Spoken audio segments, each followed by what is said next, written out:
അസ്സലാമു അലൈക്കും വറഹ്മത്തുള്ളാഹി വബറകാതുഹു. ബിസ്മില്ലാഹിർ റഹ്മാനിർ റഹീം. അൽഹംദുലില്ലാഹി റബ്ബിൽ ആലമീൻ വൽ ആഖിബത്തു ലിൽ മുത്തഖീൻ വസ്സലാത്തു വസ്സലാമു അലാ സയ്യിദിൽ അംബിയാഇ വൽ മുർസലീൻ വ ആലി കുല്ലിൻ വസ്സഹാബത്തി അജ്മഈൻ. അമ്മാ ബഅദ്. സ്നേഹനിധികളായ അഹ്ബാബുകളെ, ചേഞ്ച് ഗ്രൂപ്പിൽ പരിവർത്തനത്തിൻ്റെ കാലച്ചകൾക്ക് വേണ്ടി കാതോർക്കുന്ന സതീർത്ഥ്യരെ, ആത്മീയ പുരോഗതിയും വ്യക്തിത്വ വികസനവും ലക്ഷ്യം വെച്ച് എൻ്റെ ആത്മസുഹൃത്തും പ്രഗത്ഭ മനഃശാസ്ത്ര പണ്ഡിതനുമായ ഡോക്ടർ BM മുഹ്സിൻ സാറുടെ നേതൃത്വത്തിൽ തൽപരരായ സുഹൃത്തുക്കളെ ഒരുമിച്ചുകൂട്ടി വളരെ പ്രൗഢമായ ഒരു ക്ലാസ് റൂം പ്രവർത്തിച്ചു വരുന്നതായി പലരിൽ നിന്നും കേട്ടിട്ടുണ്ട്. ആത്മായനം എന്ന പേരിൽ പൂർവസൂരികളായ ആത്മജ്ഞാനികൾ പറഞ്ഞുവെച്ച വിജ്ഞാനീയ സാഗരത്തിൻ്റെ വക്കത്തു നിന്നുകൊണ്ട് അവരുടെ വിചാരങ്ങളെയും ചിന്തകളെയും സന്ദേശങ്ങളെയും കൈമാറ്റം ചെയ്ത് ഈ സദുദ്യമത്തിൽ പങ്കാളിയാവാൻ കഴിഞ്ഞതിൽ വലിയ ചാരിതാർത്ഥ്യമുണ്ട്. ആത്മസംസ്കരണം ആഗ്രഹിക്കുന്നവരുടെ ജീവജലം എന്ന് വിശേഷിപ്പിക്കപ്പെടുന്ന ഷേഖ് ഇമാം സൈനുദ്ദീൻ മഖ്ദൂം റളിയല്ലാഹു അൻഹുവിൻ്റെ ഹിദായത്തുൽ അദ്കിയ ഇലാ ത്വരീഖത്തിൽ ഔലിയ എന്ന കാവ്യഗ്രന്ഥത്തിൻ്റെ അർത്ഥവും പരാവർത്തനവുമാണ് നാം ഉദ്ദേശിക്കുന്നത്. മനുഷ്യന് ഐഹികവും പാരത്രികവുമായ വിജയം വേണമെങ്കിൽ ബാഹ്യവും ആന്തരികവുമായി അവൻ സൂക്ഷ്മത പുലർത്തുന്നവനാവണം. യജമാനനായ അള്ളാഹുവിൽ പൂർണ്ണമായി സമർപ്പിതനാവണം. നബി സല്ലല്ലാഹു അലൈഹി വസല്ലമ തങ്ങളെ നിരുപാധികം അവൻ പിന്തുടരണം. ആത്മജ്ഞാനികളായ മഹാരഥന്മാരുടെ വഴിയായിരുന്നു അത്. ഈ മഹാത്മാക്കളുടെ വഴിക്കു നടക്കാൻ നമുക്ക് കഴിയണം. അദ്കിയയുടെ വ്യാഖ്യാന ഗ്രന്ഥമായ മസ്ലക്കിൽ അത്ഖിയ എന്ന ഗ്രന്ഥത്തിൽ ഇമാം ഇബ്നുൻ നാദിം എന്നവർ പറയുന്നത് കാണാം, മഹാത്മാക്കളുടെ വഴിക്കു നാം നടക്കണം. അവർ ചിന്തിച്ചിരുന്നതുപോലെ സ്വന്തം ശരീരത്തോട് യുദ്ധം ചെയ്യുന്നതിനെ കുറിച്ച് നാം ചിന്തിക്കണം. വിലപ്പെട്ട സമയം വെറുതെ പാഴാക്കാതെ നന്മകൾക്കായി അതിനെ വിഭജിച്ച് കർമ്മനിരതരാവണം. നന്മ അന്വേഷിക്കുന്ന ഏതൊരു വ്യക്തിക്കും ഈ ഒരു പ്രവേശനം അത്യാവശ്യമാണെന്ന് ഇബ്നുൻ നാദിം നമ്മോട് പങ്കുവെക്കുന്നത് കാണാം.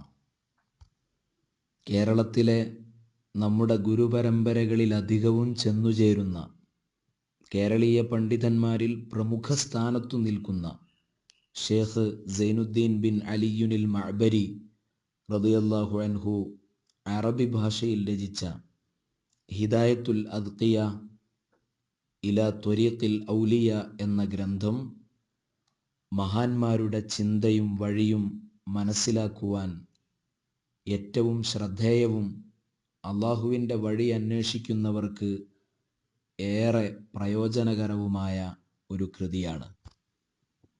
ആത്മജ്ഞാനികൾക്ക് ഇഷ്ടവിഭവമായിരുന്ന തസവുഫിൻ്റെ ലോകത്ത് ജ്വലിച്ചു നിൽക്കുന്ന ചില ഗ്രന്ഥങ്ങളാണ് നമ്മുടെ ഈ അദ്കിയ എഴുതാൻ ബഹുമാനപ്പെട്ട ഷേഖ് സൈനുദ്ദീൻ മഖ്ദൂം തങ്ങൾ അവലംബമായി സ്വീകരിച്ചത്.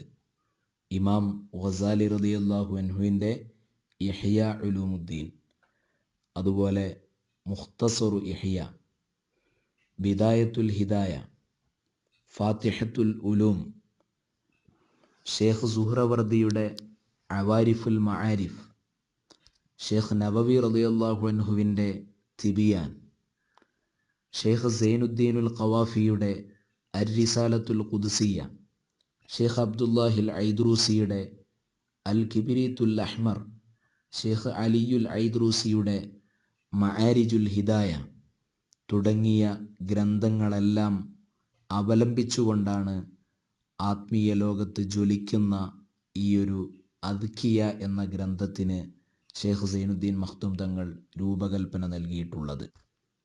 ആമുഖം ദീർഘിപ്പിക്കാതെ കവിതാശകലങ്ങളിലേക്ക് കടക്കുകയാണ്. ബിസ്മി ചൊല്ലിയതിനു ശേഷം ഷേഖ് അവറുകൾ കവിതയാരംഭിക്കുകയാണ്. അൽഹംദുലില്ലാഹിൽ മുവഫ്ഫിഖി ലിൽ ഉലാ ഹംദൻ യുവാഫി ബിർറഹുൽ മുതകാമില. അത്യുന്നത പദവികൾ സമ്പാദിക്കാൻ കഴിവു നൽകുന്ന അള്ളാഹുവിനാകുന്നു സർവസ്തുതിയും. അവൻ്റെ പൂർണ്ണമായ ദാനങ്ങളെ പൂരിതമാക്കുന്ന, അവയുടെ ബാധ്യത നിറവേറ്റുന്ന വിധം ഞാൻ അവനെ സ്തുതിക്കുന്നു എന്ന കാവ്യശകലം കൊണ്ടാണ് ഇമാം കവിത തുടങ്ങുന്നത്. ഏതൊരു സൽക്കർമ്മങ്ങൾ തുടങ്ങുമ്പോഴും അള്ളാഹുവിൻ്റെ നാമം കൊണ്ടും അവനെ സ്തുതിച്ചുകൊണ്ടുമായിരിക്കണമെന്ന് മുഅ്മിനീങ്ങളോടുള്ള കൽപ്പനയും നബി സല്ലല്ലാഹു അലൈഹി വസല്ലമ തങ്ങളുടെ പ്രവർത്തന ചര്യയും അതാണ്. നബി സല്ലല്ലാഹു അലൈഹി വസല്ലമ തങ്ങൾ പറഞ്ഞു, കുല്ലു അംരിൻ ദീ ബാലിൻ ലാ യുബ്ദഉ ബിസ്മില്ലാഹി ഫഹുവ അബ്തർ. മറ്റൊരു ഹദീസിൽ കാണാം, ലാ യുബ്ദഉ ബിസ്മില്ലാഹി ഫഹുവ അഖ്തഅ. ഏതൊരു നല്ല പ്രവർത്തനങ്ങളും തുടങ്ങുമ്പോൾ ബിസ്മി കൊണ്ടായിരിക്കണം, എങ്കിൽ മാത്രമേ ആ കാര്യങ്ങളിൽ സമൃദ്ധിയുണ്ടാവുകയുള്ളൂ. അതുകൊണ്ട് നബി സല്ലല്ലാഹു അലൈഹി വസല്ലമ തങ്ങളുടെ വാചകം സ്വീകരിച്ചുകൊണ്ട് ബിസ്മി ചൊല്ലി ഇമാം തുടങ്ങുകയാണ്. മാത്രവുമല്ല, ഇമാം അല്ലാമ മുഹമ്മദ് അബ്ദ പറയുന്നത് കാണാം, രാജാക്കന്മാരുടെയോ പ്രഭുക്കളുടെയോ കൽപ്പനപ്രകാരമുള്ള പ്രവർത്തനങ്ങൾ ആ രാജാവിൻ്റെയും പ്രഭുവിൻ്റെയുമെല്ലാം നാമത്തിൽ ആരംഭിക്കുക എന്നുള്ളത് സാധാരണയാണ്. അവരുടെ കൽപ്പന പ്രകാരമാണ് അത് പ്രവർത്തിക്കുന്നതെന്നും ആ കൽപ്പനയുണ്ടായിരുന്നില്ലെങ്കിൽ താൻ അങ്ങനെ പ്രവർത്തിക്കുകയില്ലെന്നുമാണ് അതുകൊണ്ട് വിവക്ഷിക്കപ്പെടുന്നത്. അള്ളാഹുവിൻ്റെ നാമം കൊണ്ട് തുടങ്ങപ്പെടുന്ന മുഴുവൻ കാര്യങ്ങളിലും അള്ളാഹുവിൻ്റെ സമൃദ്ധിയും അവൻ്റെ തിരുനോട്ടവും ഉണ്ടാകുമെന്നാണ് ഹദീസുകളും ചരിത്രശകലങ്ങളും നമ്മോട് പങ്കുവെക്കുന്നത്. ഫിർഔൻ ദൈവത്വം വാദിക്കുന്ന കാലഘട്ടത്തിനു മുമ്പ് അവനൊരു കൊട്ടാരം പണിതു. ആ കൊട്ടാരത്തിൻ്റെ പ്രവേശന കവാടത്തിനു മുകളിൽ ബിസ്മില്ല എന്നെഴുതി വെക്കാൻ അവൻ കൽപ്പിച്ചു. അവൻ ദൈവത്വം വാദിക്കാൻ തുടങ്ങിയപ്പോൾ മൂസാ പ്രവാചകർ സ്വല്ലല്ലാഹു അലൈഹി വസല്ലം തങ്ങളെ ഫിർഔനെ പ്രബോധനം നടത്താൻ വേണ്ടി അദ്ദേഹത്തിൻ്റെ അടുക്കിലേക്ക് പറഞ്ഞയച്ചു. ധാരാളം കഠിന പ്രയത്നം നടത്തിയപ്പോൾ ഫിർഔന് യാതൊരു മാറ്റവും ഉണ്ടായില്ല. അപ്പോൾ മൂസാ നബി പറഞ്ഞു, ഇലാഹി കം അദ്ഉഹു വലാ അറാ ബിഹി ഖൈറൻ. ഞാൻ എത്രയോ അദ്ദേഹത്തെ, അയാളെ ഇസ്ലാമിലേക്ക് ക്ഷണിച്ചു, പക്ഷേ അയാളിൽ ഒരു നന്മയും ഞാൻ കാണുന്നില്ല. അപ്പോൾ അല്ലാഹു സുബ്ഹാനഹു വ തആല പറഞ്ഞു, യാ മൂസ ലഅല്ലക തുരീദു ഇഹ്ലാക. മൂസ, നീ ഒന്നുകിൽ അവൻ്റെ നശീകരണം ആഗ്രഹിക്കുന്നുണ്ടായിരിക്കാം. അൻത തൻദുറു ഇലാ കുഫ്രിഹി, നീ അദ്ദേഹത്തിൻ്റെ ദൈവനിഷേധത്തിലേക്കാണ് നോക്കുന്നത്. വ അന അൻദുറു ഇലാ മാ കതബഹു അലാ ബാബിഹി, ഞാൻ നോക്കുന്നത് അദ്ദേഹം എഴുതി വെച്ച ആ എൻ്റെ പേരിലേക്കാണ്. ബിസ്മില്ല എന്ന പദം നിഷേധിയായിരുന്ന, നന്ദികെട്ടവനായിരുന്ന ഫിർഔനെ നശിപ്പിക്കുന്നതിൽ നിന്ന് പോലും അല്ലാഹു സുബ്ഹാനഹു വ തആലക്ക് ഒരു ഇളവ് നൽകിയ ഒരു മഹാത്ഭുതപരമായ ഒരു പദമായിരുന്നെങ്കിൽ, ജീവിതത്തിലുടനീളം എല്ലാ നന്മകളുടെയും തുടക്കത്തിൽ ആ ഒരു കലിമത്തിനെ, പദത്തെ ജീവിതത്തിൻ്റെ ഭാഗമാക്കൽ വിശ്വാസികളുടെ ബാധ്യതയാണ് എന്ന മുന്നറിയിപ്പാണ് എല്ലാ പ്രവർത്തനങ്ങളിലെയും ബിസ്മി നമ്മോട് പഠിപ്പിക്കുന്നത്. അപ്രകാരം തന്നെ അള്ളാഹുവിനെ സ്തുതിക്കലും, വിശ്വാസികൾ അവൻ്റെ ബലഹീനതയെ അള്ളാഹുവിൻ്റെ മുമ്പിൽ തുറന്നു പറഞ്ഞ് എല്ലാം അള്ളാഹുവിൽ നിന്നുള്ള ഔദാര്യമാണെന്ന് ഉറച്ചു വിശ്വസിച്ച് അള്ളാഹുവിൽ എല്ലാം അർപ്പിച്ചുകൊണ്ട് അവൻ്റെ ഒരു സംരംഭത്തെ തുടങ്ങുമ്പോൾ ആ കാര്യം പൂർണ്ണമായ വിജയത്തിലെത്തിച്ചേരാൻ സഹായകമാകുമെന്ന് മഹാന്മാർ നമ്മെ പഠിപ്പിക്കുകയാണ്. അനസ് ബിൻ മാലിക് തങ്ങൾ പറയുന്നത് കാണാം, നബി തങ്ങൾ പഠിപ്പിച്ചു, ലൗ അന്ന ദുന്യ ബിഹദാഫീരിഹ ഫീ യദി റജുലിൻ മിൻ ഉമ്മത്തി, എൻ്റെ സമൂഹത്തിൽപ്പെട്ട ഒരാൾക്ക് ദുനിയാവിൽ വലിയ സമൃദ്ധി ലഭിച്ചു. സുമ്മ ഖാല അൽഹംദുലില്ലാ, അപ്പോൾ അയാൾ അൽഹംദുലില്ല എന്ന് പറഞ്ഞാൽ അയാൾക്കു ലഭിച്ച ദുന്യവിയായ ഐഹികമായ നേട്ടങ്ങളെക്കാൾ എത്രയോ മഹത്തരമാണ് അദ്ദേഹം അള്ളാഹുവിനെ സ്തുതിച്ചത് എന്ന് നബി സല്ലല്ലാഹു അലൈഹി വസല്ലമ തങ്ങൾ പഠിപ്പിക്കുകയാണ്.